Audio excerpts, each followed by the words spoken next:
Kama ulifanya usaili tarehe 11 mwezi wa 8 2025 na tarehe 7 mwezi wa 5 2026, basi video hii ni kwa ajili yako, na matokeo ya waombaji kazi waliofaulu usaili huo ni kama yalivyoorodheshwa katika tangazo hili. Unachotakiwa kufanya ni kuangalia jina lako hapa.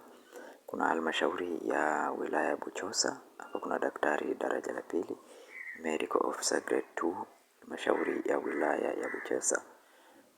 Okay, lakini pia kuna mwalimu daraja la 3. Kwa nafasi hizi nyingine, nafasi za walimu pamoja na madaktari. Kuna nafasi nyingi kada mbalimbali za afya.